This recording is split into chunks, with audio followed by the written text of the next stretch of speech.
is Christina. I'm originally from Detroit. I now live in Findlay, Ohio. I have 4 years in recovery from SUD and MI. Today I am a sister, aunt, daughter, respected, and a productive member of society. Thank you so much for taking time out of your busy life to join us. If you could start off by sharing a bit about your childhood. I got stuck on that a lot in early recovery, so I'll just get right to the point. Both my parents were addicted to some type of substance, many substances, alcohol, weed, whatever. My mom tried to use me as like, you won't hit me because I have the kid, and my dad was like, bet. So I ended up with a cracked skull. I was taken from my mom, so my mom divorced my dad. My grandparents had custody of me for, I would say, about a year or so. But right around the same time my mother was pregnant, my step-grandmother was pregnant as well, but she lost her child, the only child she ever conceived.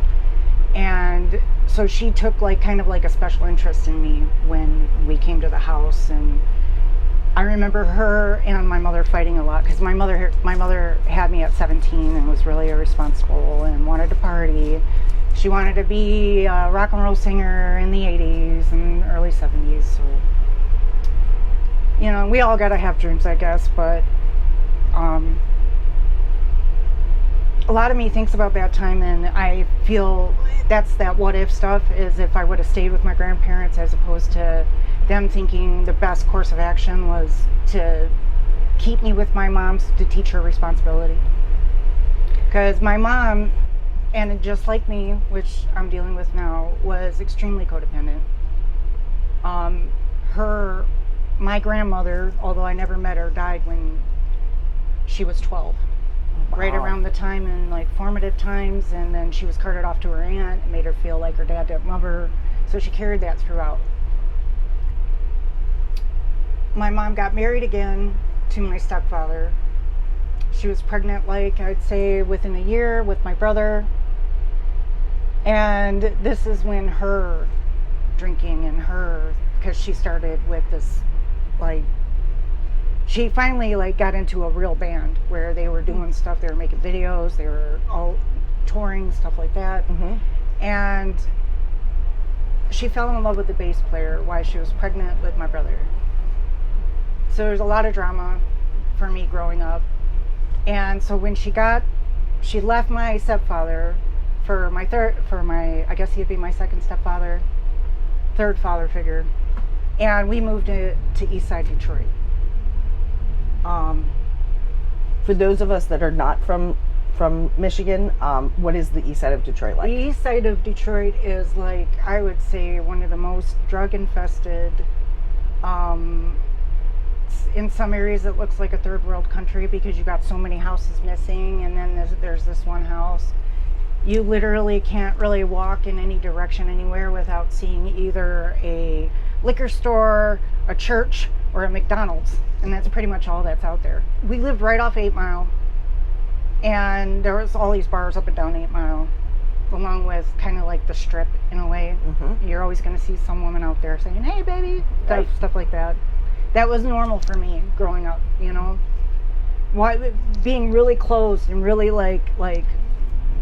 when you walk down the street, because if you're got your head up and you're happy, people are going to think you're, hey. So I was exposed to that style of life very early, so it didn't seem weird to me when my mom was going at 12 years old, "Here, have a beer, here, have a drink." By the time I was 14, she was yelling at me because I wouldn't drink with her. "What, you're too good?" Wow. And I literally had almost all the responsibility for my sister. We would have to chase her down and find what bar she was in so that I could get some money to feed us and get some diapers for her. That's a lot at a young age to be responsible for. Another human being.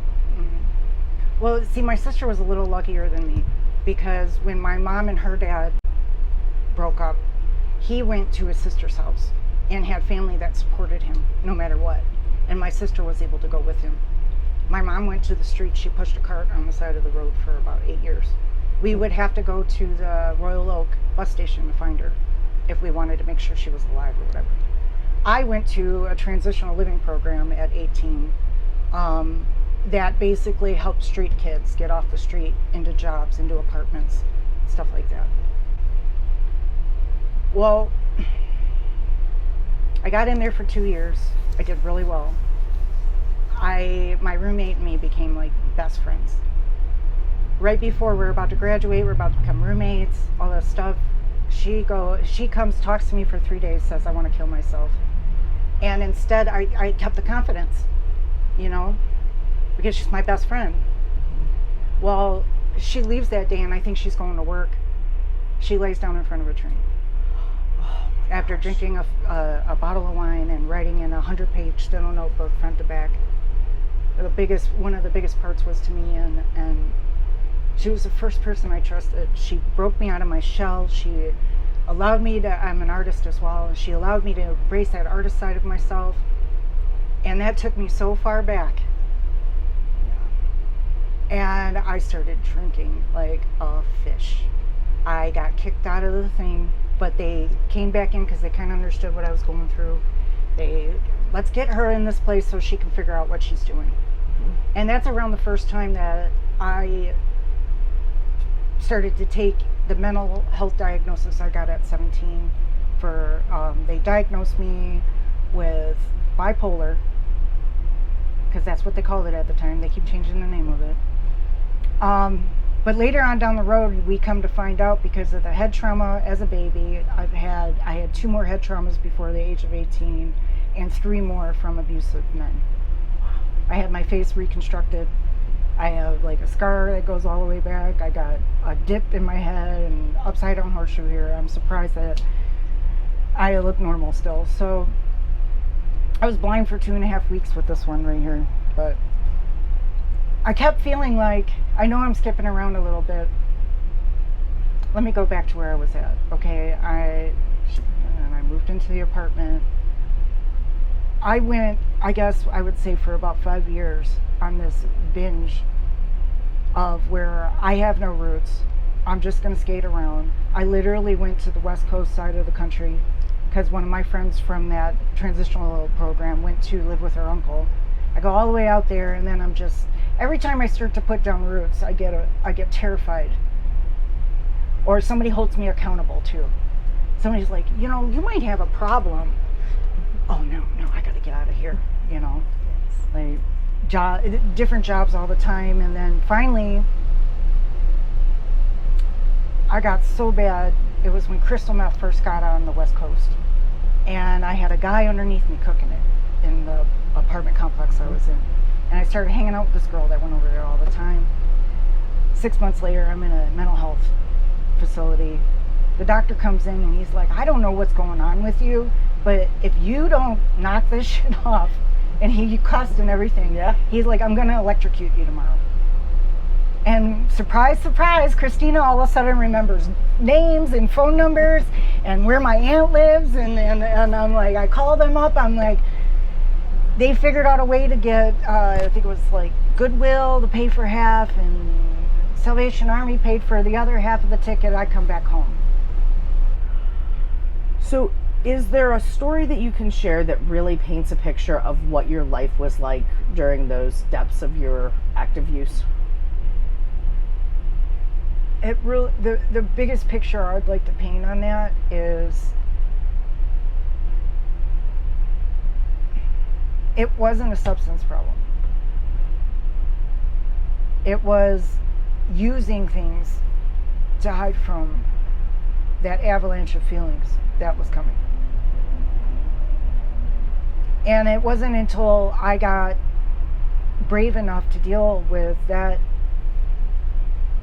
in the correct way. I tried other ways that were like easier, softer ways, like, oh, I'm going to like go on a nature walk, or I'm going to hang out with these people who don't seem so bad. But they'd kick me out of their group pretty soon, because I would find some way to have a hidden thing that was only mine, that so when they hurt my feelings, I could use that in private and then just be a mess. Because I went to blackout really quick. you know, like some people talk about like that didn't come till like their 50s, 60s, whatever. Blackouts came for me around 17, 18. It's pretty early. How did your use impact employment? I was on disability Okay. because I got the diagnoses, and when I couldn't hold down a job, my aunt sat down one day while I'm just all like, she's like, okay, we're going to fill it. She did all my paperwork. She made all the calls for me. And I was awarded disability in 3 months. Gotcha. And I just like, I'm back to work now, though. And working with them and how like because they let you keep your insurance for a while Mm-hmm. so that you don't just get Right. but when I tell that's one of the big thing I'm really proud of is like being able to tell people I'm no longer on disability. Yes. I work for a living now. What was it that brought you into recovery 4 years ago? Okay, Just so quickly, I 'cause kind of have to. So it was alcohol in the beginning, and then I went to a doctor after the facial reconstruction and the neck injury, and they put me on Vicodin. Okay, so I'm going to ask the question, and then you can explain it however you feel comfortable.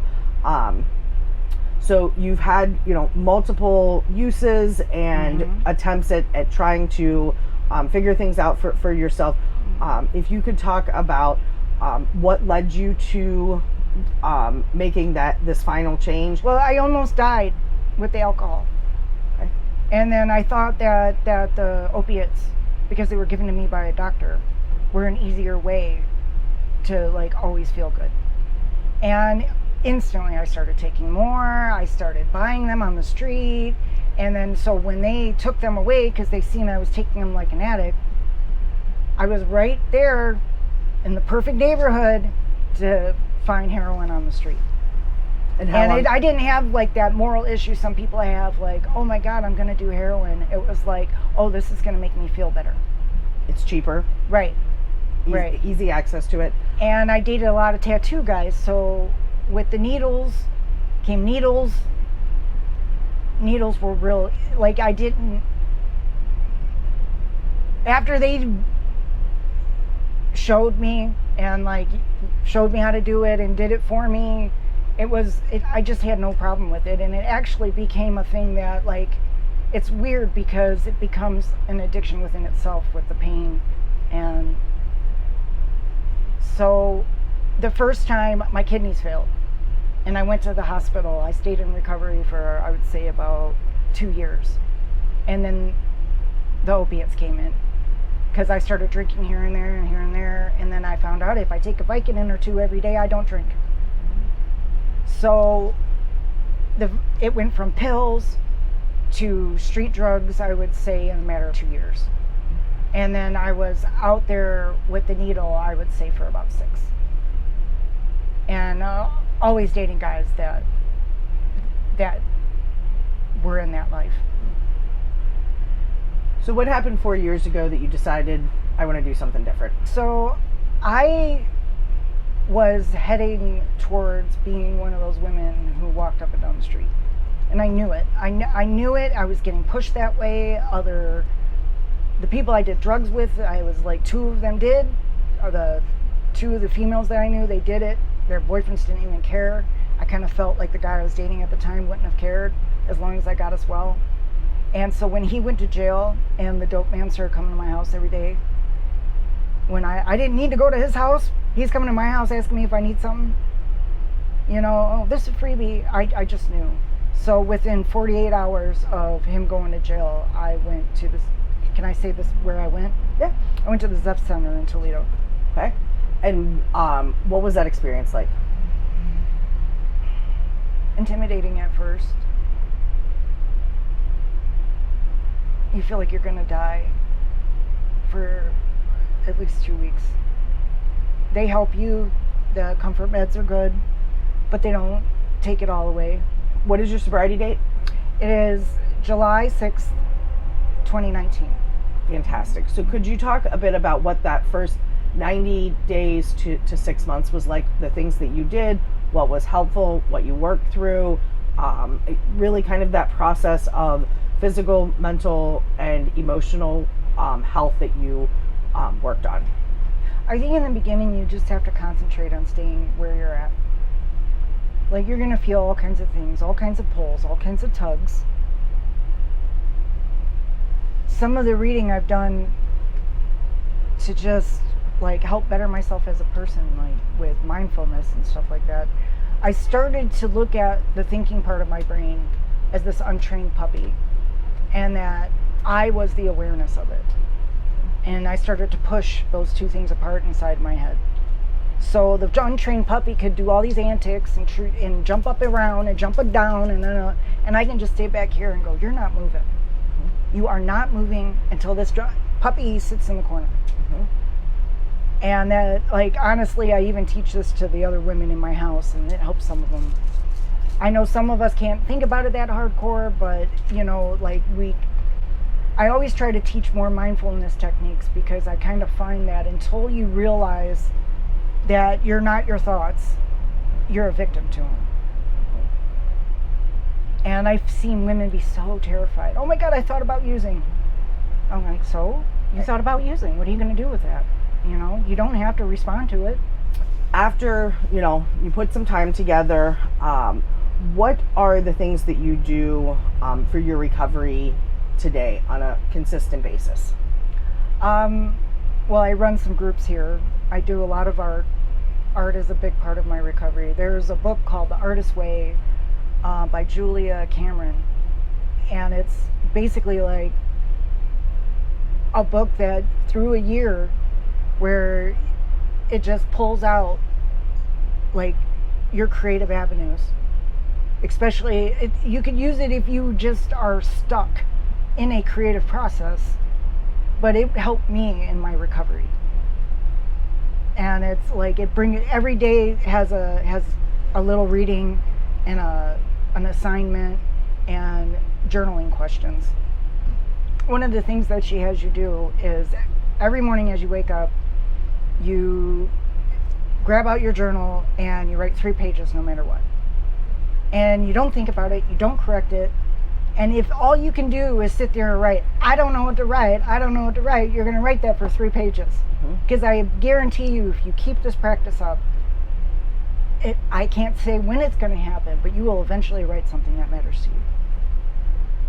So, and the first couple journals I did, I burned. But now I'm able to even, like, I have the journal that the first one that I kept was from about 3 years ago, when I started being the coordinator at the women's house. And it just, like, my excitement that I got the job. Yeah. Because I at that point hadn't worked in, I think it was about 16 years. What have you learned about yourself from your addiction and recovery? I learned to be patient with people. I learned that I'm a little more resilient than I thought I was, especially like when it comes to, I used to get offended over everything. Like any little slight that I perceived, and let me underline, I perceived. You know, like, oh, you're my new enemy. And I learned that most people, they're not thinking about you, they're thinking about their own problems. And showing up for another person just to listen can sometimes be the difference between them falling in a pit like where you were at and being able to cope another day. So in recovery, we have the ability to take action and, you know, move forward in life. So what dreams do you have for yourself? Well, right now I am butting up against these goals that will license car. I rigidly said I am not getting my license until I feel like I can trust myself behind the wheel of a car. Can you share any stigma that you faced while in recovery and how you dealt with it? You know, a lot of the stigma comes from my own family. Like, and they'll be in active addiction and they'll be like, oh, that's BS. Come drink with us. Stuff like that. You know, oh, you'll never get anywhere. We didn't. You know, that whole defeatist attitude. that I grew up with, you know. And then I think all of us feel like somewhat self-conscious to a certain level. So when you're toting around an addiction, like, and you already feel like garbage, it doesn't matter what they say. The look does everything. Like, what's wrong with her? You know? Yes. I will have to say, it was the Zeph Center. There was this woman, and she was the one who would, like, she'd do our lighter groups, and then she'd take us out to smoke like every 2 hours. And I remember having a conversation with her. She told me she was 3 years in recovery, and she was working in addiction. And I seen her, and I wanted to be her. Like she was so light and airy, and people respected her again, and I wanted my self-respect back. I remember feeling that with every cell of my being, that I wanted to like myself again, and I wanted my self-respect back. I wish I could see her again. I don't have, just to tell her how much she inspired me. I don't think she knew, Well, but those are it's like a two-sided thing, because like when you see people facing their stigma, it makes it easier to face yours. Absolutely. And those angels are put in our lives, sometimes short, sometimes longer, but being able to grasp onto the wisdom and the knowledge and the experience that they have is so much of what makes recovery work. How has recovery helped you heal the hurt within yourself, the trauma and mental health that you struggled with over the course of the past 4 years? I literally treated myself like I had the flu. I went and bought snacks. I got water, Gatorade. I spent the first, I would say, 6 weeks in the women's house, literally crying and crying and crying and crying. Watching movies that comforted me, doing things that comforted me, eating chocolate. Because I also wasn't just going through that stuff. I was going through a breakup, because I wouldn't go back to the man I used with if he didn't get clean. And he didn't want to get clean. I still love him today. Honestly, I still have love for him today. He was the first man that I was ever with that never hit me.